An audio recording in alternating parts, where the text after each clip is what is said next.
Hello, I am back this week finally. Got behind a little bit, took a couple of weeks off to paint my studio, and has been the first couple weeks of the semester has kept me pretty busy. But I'm back on track now with Koans number 30 through 39 this week, starting with number 30 here, image stabilization. This Kōan is cool because it shows up in other Kōans as a glitch that this camera had that I was using to record several of the Kōans. I bought just it's like a mini DV old camcorder from a pawn shop in Carbondale.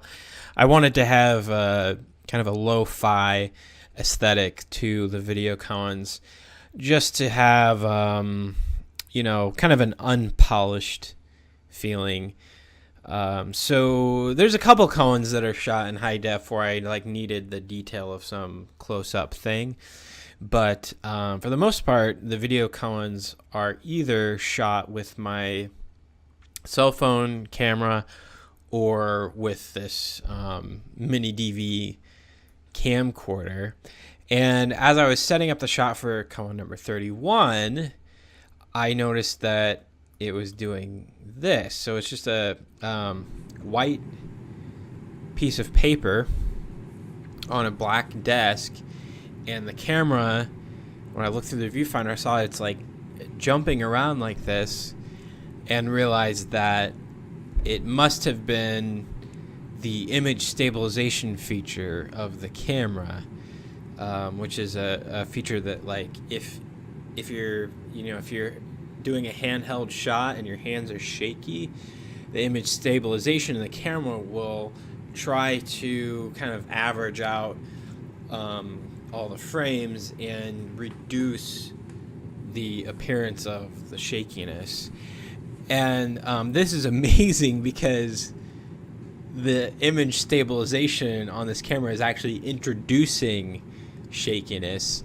This shot was just on a tripod, completely still, nothing moving. I was not touching the camera at all. And the camera is trying to stabilize something that is already stabilized. So I love that idea of a machine or a computer desperately trying to do something that it doesn't actually need to do. So this is essentially a form of glitch art, and you see it. You see it in other Koans, as I wrote here. If I turn the image stabilization feature off on the camera, then it wasn't an issue. But there were some times where I forgot to turn it off, like Koan number 76, which is where I'm eating the donut. It looks like you can see it kind of there. It looks like the camera is actually kind of moving around following the donut. So look out for that in future Koans.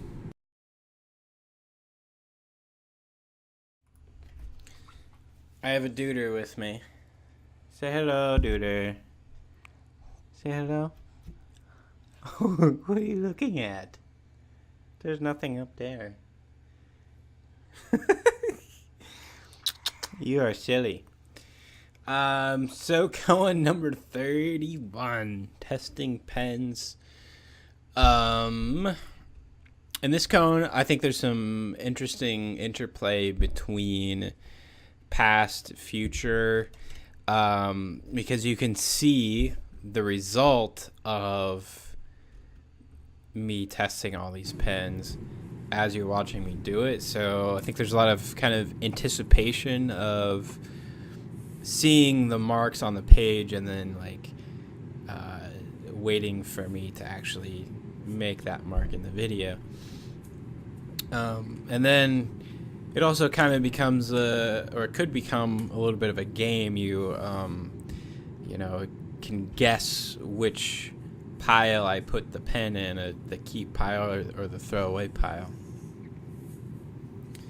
I would consider this a structural video. What do you think? Do you know what that is? We talked about that in the last set of Koans.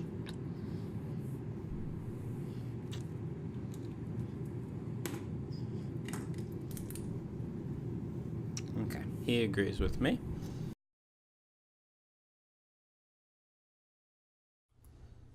Koan number 32, notes for the next person who drives my car. This brings back some memories about my old 1998 Dodge Intrepid, which is the car I had pretty much from my junior year of college to my freelancing days in Kansas City, and then all through grad school. And then like maybe half a year after grad school before the car finally totally crapped out. But there's so many zany, weird issues with the car that I managed to find workarounds for. I realized that I was the only person who could ever drive this car unless I documented all of this stuff with instructions. So there's a lot of text here. I think, this Koan is pretty self-explanatory. This last bit is especially crazy. Just the everyday routine that I had to go through to get this car to start. It was kind of a zen thing with, just the unconscious thought involved and just kind of automatic muscle memory required for me to get this thing to start. And it was hard sometimes to actually describe what the process was. And in the end, it probably didn't matter because I think the car got hauled off to like a junk heap and probably nobody ever drove it after me. It started overheating, and right after grad school, when we moved to St. Louis, I got a job as an adjunct at Lindenwood University in St. Charles, Missouri. And every day I drove there. The traffic is really heavy on the way there in the morning. It was about a 30-minute drive for me, 40 minutes. And the car overheated, and so it was just a gamble whether or not I would actually make it to campus every day. And by the time I got to the parking lot, the car was actually like smoking out the hood. And there were a few times, like on the way home on the highway, I actually had to like pull over somewhere and let the car cool down until finally it was just like I had to get rid of it. It just wasn't drivable anymore.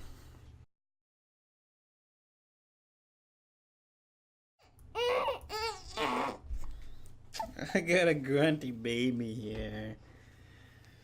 Grunty baby. Koan, what is this? Koan number 33, Rusty Odundo Pitt. Rusty Odundo Pitt? What does that mean? That's crazy. This is essentially like a improvisatory, surrealist type exercise where I am using the swipe feature of my phone's keyboard to randomly draw on the screen and thus producing just kind of random words as the phone tries to guess what I was trying to type.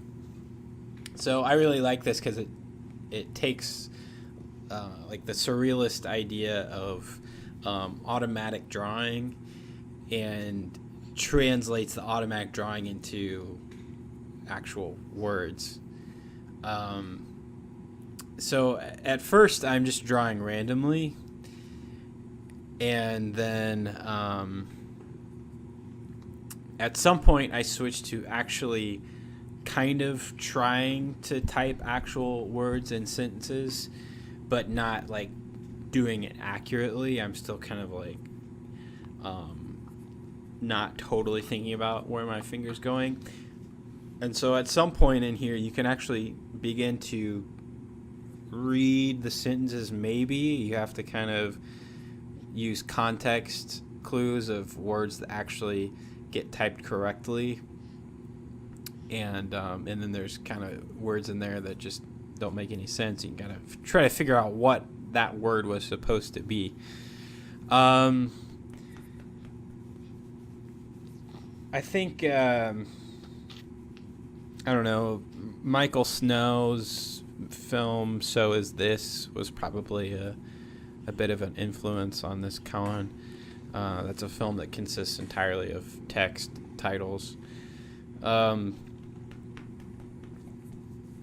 title, Rusty Odundo Pitt, comes from the first 3 words that were typed. Odundo was the name of a fellow grad student. So here's where I'm starting to type.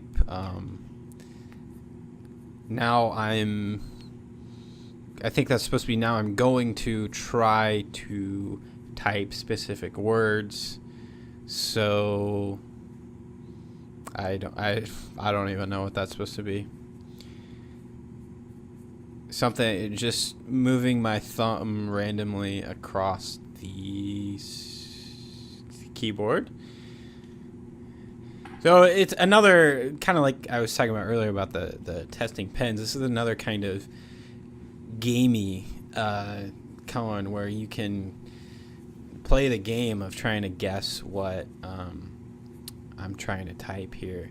Maybe you can make out what I'm trying to type.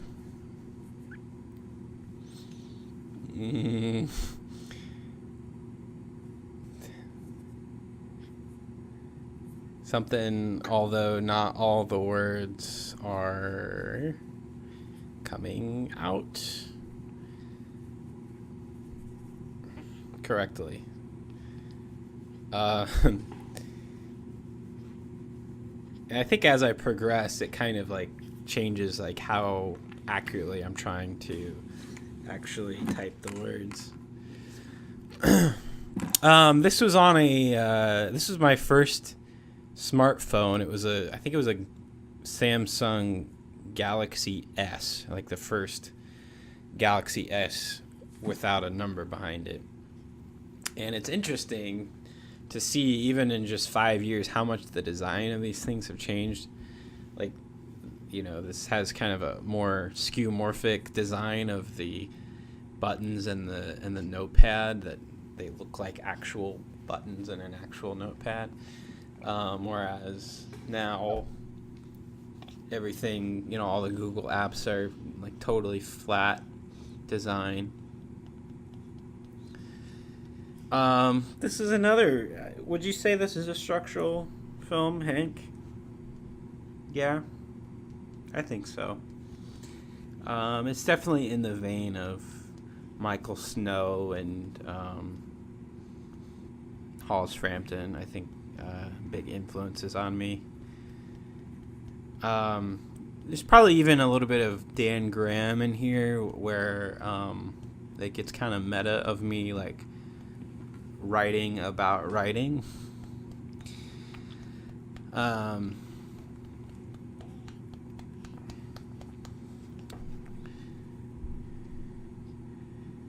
It's been a while since I watched this whole thing,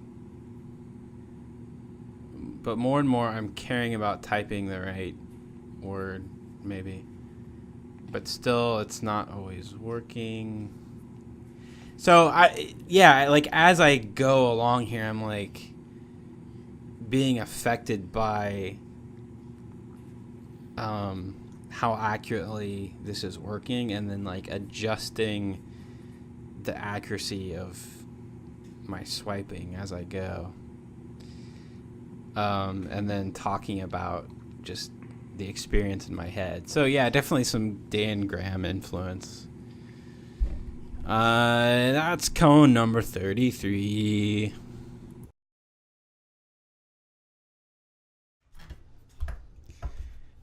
If I had to pick a favorite Koan, I'm not sure what it would be, but Transplant, Koan number 34, Transplant would definitely be in the running for my favorite all-time Koan. I've shown this at, among other Koans, I've shown this at a film festival.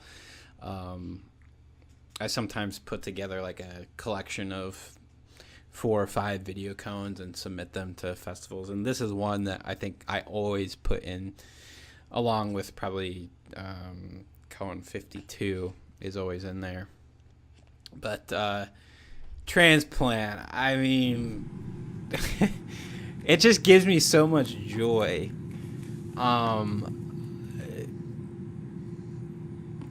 If you haven't watched it yet, go ahead and watch it, because I don't want to ruin it for you. So watch it, and then come back, and I'll talk about it. So, as you saw, I pry up a soda can tab and walk over to a nearby place in the parking lot and hammer the thing in to the ground in a different place. Why? Because why anything? The world doesn't make sense. It's just a bunch of absurdities. So I love this just kind of nonsensical, kind of absurd act, and I'm doing it like it has a lot of purpose. And I love the idea of me documenting something that no one is ever going to notice. There's a guy in the Netherlands who curates this exhibition called the Unnoticed Art Festival, which is a lot full of things like this. I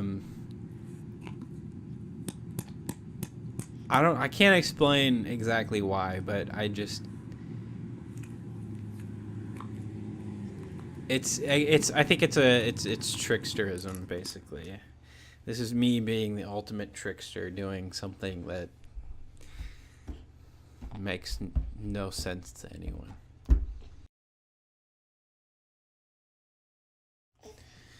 So, wow, we go from one of my favorite Koans to a Koan that's kind of hard for me to talk about. It's Koan number 35, covering someone's holes. And if you can't tell, these are fist holes. Somebody's fist going through the wall of our apartment. And by our, I mean me and 2 other fellow MFA students that I lived with. And I've been referring to some notes that I took 5 years ago on each Koan, and most of them just have like a few lines of notes that I wrote at the time.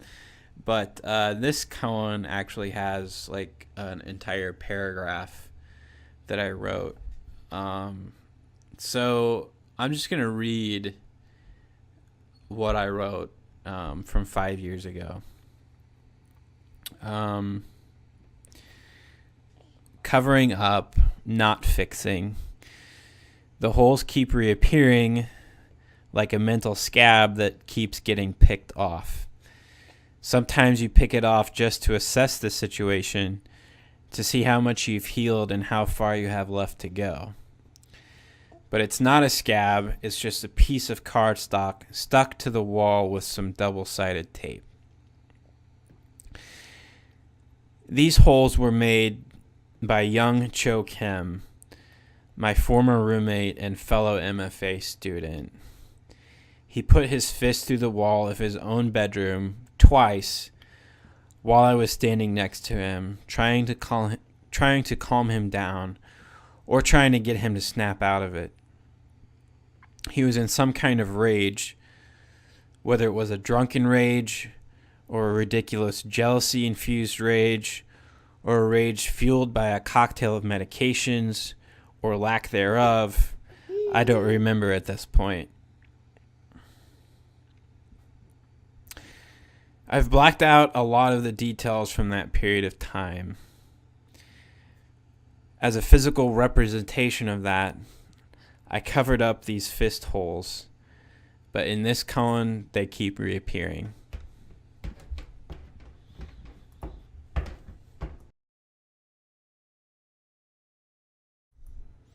Koan number 36, Vacuum Reach.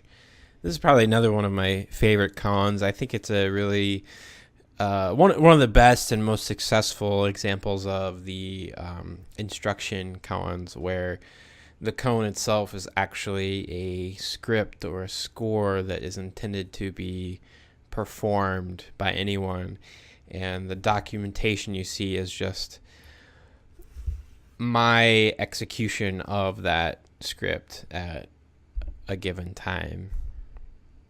So this is from our house in Carbondale, and you can see how small it is because this vacuum really gets to every part of the house, even outside. That's our front door, and it gets to the bathtub. There's Sylvia doing yoga in our study, and gets into our backyard even. So this is something that if vacuuming is a chore that you do, then this is something you think about already, right? How far can your vacuum reach before you have to unplug it and plug it in somewhere else? But this kind of recontextualizes it, right? And kind of taking it to an extreme to turn it into a piece of art. So you can see how far it actually reaches, and it ends up in places that you would never normally put the vacuum. So this, I think about this koan every time I vacuum the house. So it's exactly what my goal is, is to recontextualize people's everyday experience and incorporate these kind of performative acts into their everyday.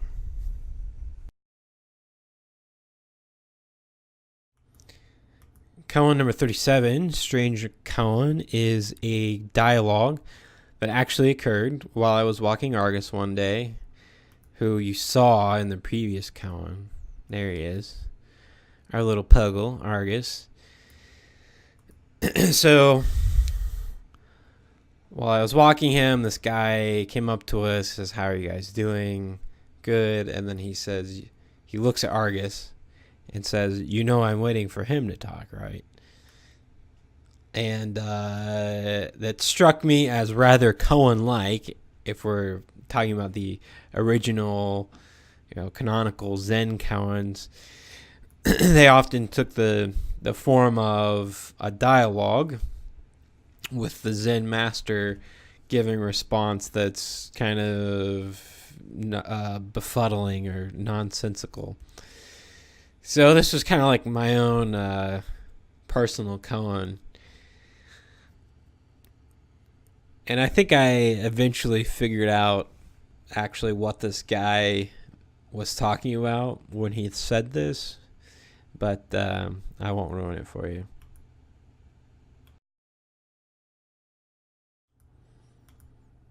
Koan number 38, Headphone Rub.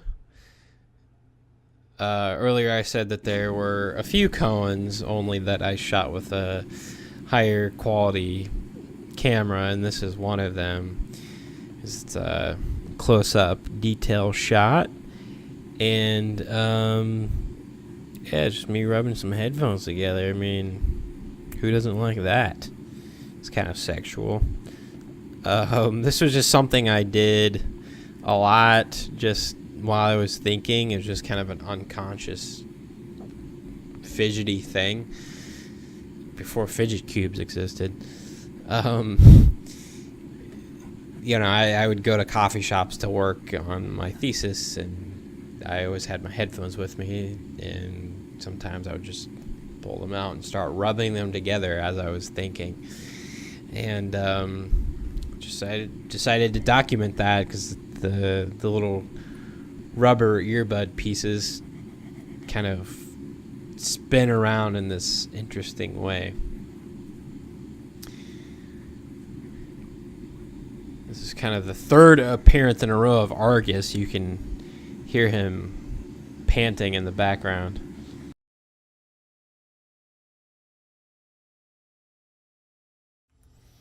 And finally this week, it's Koan number 39, Toe Blood, which is very similar to the previous Koan in a lot of ways. They're both close-up shots of some kind of fidgety thing that I was weirdly fascinated by.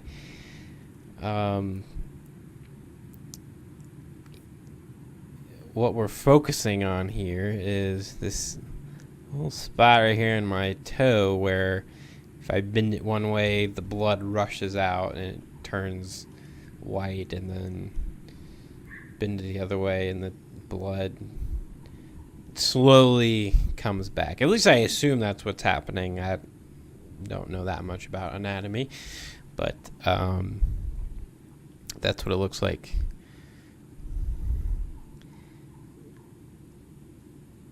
It's this kind of mesmerizing. I just really like the concept of exploring your own body as a source of material for art making. I'm influenced a lot by body art and early video art of the 60s and 70s.